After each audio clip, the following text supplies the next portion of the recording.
Hi, Assalamualaikum. So, in this presentation, we will be discussing about our end of chapter for subject business law. Okay, as you guys can see on this slide, this is our team, starting with Muzaffar, Luqman, Fawaz, Amira Maisara, and me, myself, Muhammad Rafiq.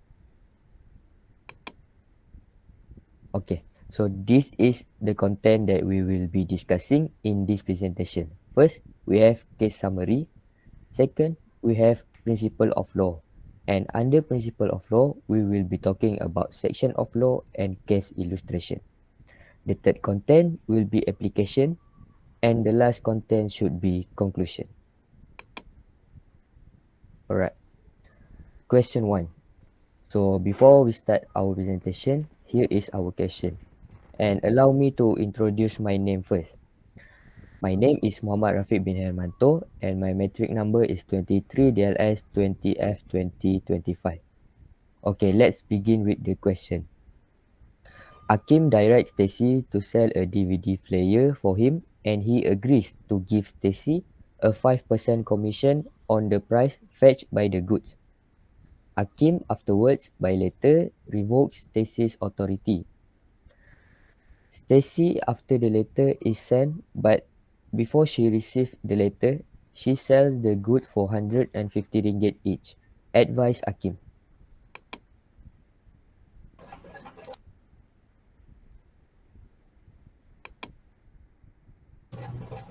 Hi and Assalamualaikum. My name is Noamia Maisara binti Muhammad Azhar and my metric number is 23-20F 2023. I will be present about the fact, issue and judgment for today's trial. Fact. Akim directs Stacy to sell a DVD player for him and he agreed to give Stacy a 5% commission on the on the price features by the goods. Issue.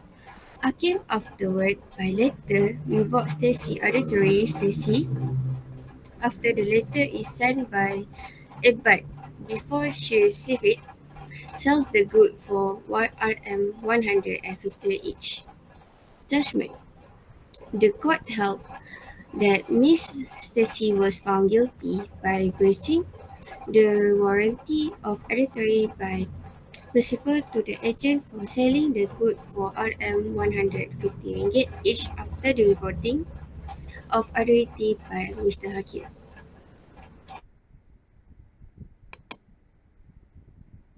Hi, my name is Luqman.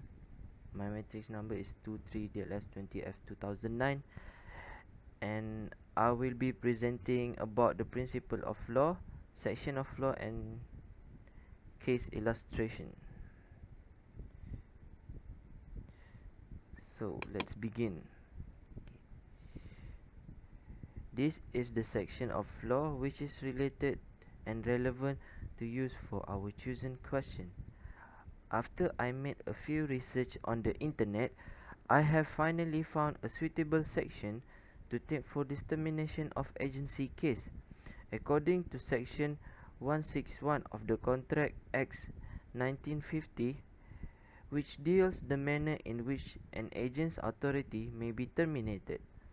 The termination of the authority of an agent does not, so far as regards the agent, take effect before it becomes known to him, so far as regards third persons before it becomes known to them. Secondly, the duties of the principal to the agent. There is a few common responsibilities that agent must know. One of the responsibilities that is related to this case is that the principal must pay the agent's commission under section 172 of the Contract Act 1950. The duty of the principal to pay the agent commission or other agreed remuneration unless the agency relationship is gratuitous. The amount of payable depends on the terms of the contract, if not on quantum merit basis. The payment becomes due upon completion of all that an agent is contracted to perform, but based upon section 173, if the agent is guilty of If the agent is found guilty of misconduct in the business of the agency, he loses his right to remuneration.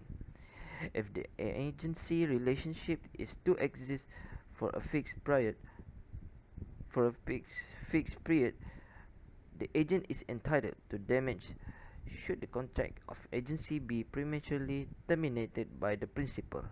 So my advice to Akim is Akim should confront Stacy about this matter, because as soon as Akim has given the authority to Stacy to be his agent, he must pay for 5% commission for each goods sold by Stacy to her as long as she has the authority of being an agent until the revocation letter reaches her.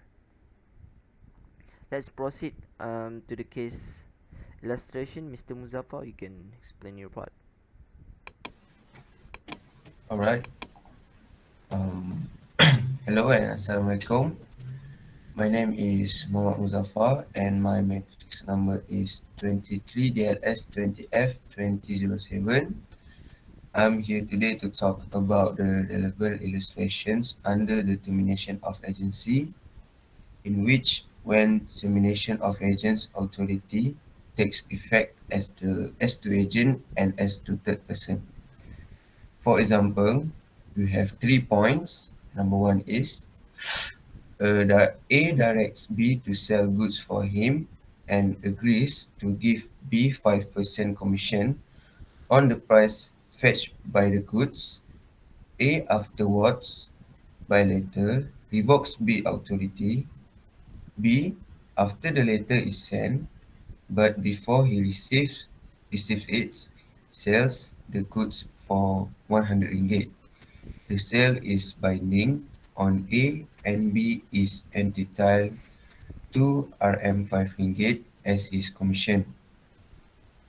Number 2, A at Port Dickson by letter directs B to sell for him some cotton lying in a warehouse in Kelang, and afterwards, by letter, revoke his authority to sell and directs B to send the cotton to Port Dickson. B, after receiving the second letter, enters into a contract with C, who knows of the first letter but not of the second, for the sale to him of the cotton. C pays B the money, with which B absconds. C payment is good as against A. And number 3, A directs B, his agent, to pay certain money to C. A dies, and D takes out probate to his will. B, after A death, but before hearing of it, pays the money to C.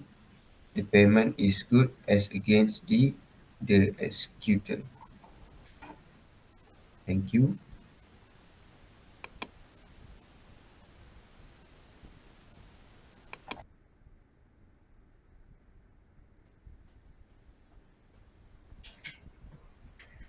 Hi and Assalamualaikum. My name is Muhammad Fawaz Mahakimi and my matric number is 23DLS 20FN 2019. And I am here to talk to you about the application that I spent about this question. So application 1, the responsibility that is related to this question is that Hakim cannot prevent the agent from earning his commission. And Hakim directs Stacy to sell a DVD player for him, and he agrees to give Stacy a 5% commission on the price fetched by the goods. In the last statement, where Stacy sells each good for Rm 150 before she knows her authority gets revoked, she should get 5% of each good that is sold, which is Rm 7 ringgit and 50 cent.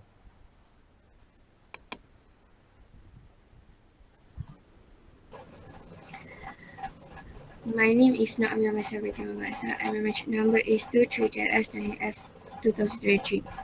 Application 2. I'm here to continue to deliver the section and action imposed by Hakim. This consider the section 161 or 161, which state that the termination of the auditory of agent does not, so far the regard the agent, take effect before it's become known to him. So far as regret third person before it become known to them. So it regard with Hakim and Mr. Stacy case, the termination of the auditory by Hakim to Stacy is still invalid as long as revocation later does not reach to Stacy. Therefore, Stacy still deserve commission from Hakim for every good sold by her until she get the revocation letter. Alright, so I will be talking for the last part of this presentation, which is conclusion. Okay, once again, my name is Muhammad Rafiq bin Hermanto and my metric number is 23 DLS 20F 2025. So, in the last segment of our topic today, conclusion. So, in the conclusion, Hakim, under the section 161 Contract Act 1950, Hakim must pay 5% of the commission as promised to Stacy because Stacy is still an agent with given authority by him. It is because the revocation letter does not being acknowledged or sent to Stacy. Therefore, Stacy is not found guilty by breaching the warranty of authority by principal to the agent for selling the goods for 150 ringgit each after the revocation of authority by Mr. Hakim. Alright, that's all from our group today. Thanks for watching our presentation video. Assalamualaikum and see you soon.